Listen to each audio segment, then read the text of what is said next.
পেশায় ছিলেন একজন শিক্ষক, সেখান থেকে প্রতিষ্ঠা করলেন ব্যাংক। পরে যে ব্যাংকই তাকে পাইয়ে দিল বর্তমান বিশ্বের সবচেয়ে সম্মানজনক পদক নোবেল পুরস্কার। বলছি শান্তিতে নোবেলজয়ী অধ্যাপক ডক্টর মোহাম্মদ ইউনূসের কথা, যার সুনাম ছড়িয়েছে বাংলাদেশ ছাড়িয়ে পুরো বিশ্বে। তার এই ব্যাংকের মাধ্যমেই ভূমিহীন এবং দরিদ্র নারীদের 5 জনের ক্ষুদ্র ক্ষুদ্র দল গঠনের মাধ্যমে প্রদান করা হয় ক্ষুদ্র ঋণ, এবং এই ঋণের মাধ্যমে সৃষ্টি হয় অসংখ্য কর্মসংস্থান।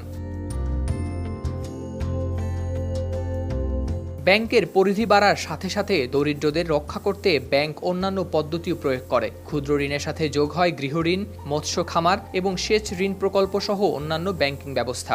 গরিবের অর্থনৈতিক উন্নয়নে গ্রামীণ ব্যাংকের সাফল্য উন্নত বিশ্ব, এমনকি যুক্তরাষ্ট্র সহ অন্যান্য শিল্পোন্নত দেশসমূহকে গ্রামীণের এই মডেল ব্যবহার করতে উদ্বুদ্ধ হয়।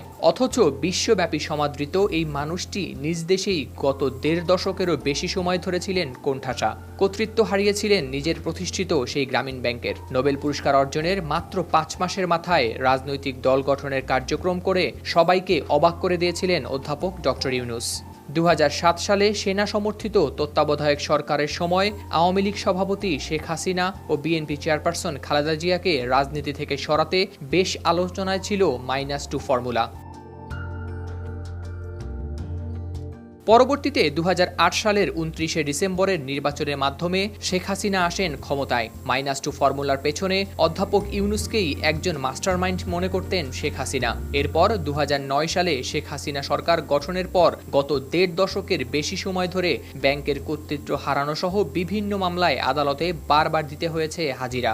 সেখানেই শেষ নয়, এমনকি গ্রেপ্তারের আশঙ্কায়ও পড়তে হয়েছিল অধ্যাপক ইউনূসকে। গত মার্চে বিবিসি বাংলাকে দেয়া এক সাক্ষাৎকারে অধ্যাপক ইউনূস বলেছিলেন, সে সময় রাজনৈতিক দল গঠনের উদ্যোগী ছিল তার অনেক বড় ভুল, যে ভুলের খেসারতি তাকে দিতে হয়েছে অনেক দিন।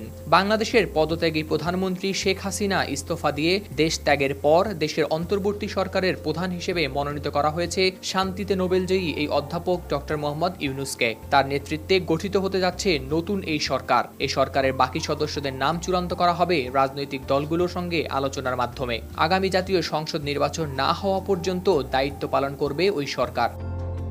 মঙ্গলবার রাতে রাষ্ট্রপতি মোহাম্মদ শাহাবুদ্দিনের সঙ্গে 3 বাহিনীর প্রধান ও বৈষম্য বিরোধী ছাত্র আন্দোলনের 13 জন সমন্বয়কের 4 ঘণ্টার বেশি সময় ধরে চলা বৈঠকে নেওয়া হয় এই সিদ্ধান্ত। হাওলাদার শামীম, RTV।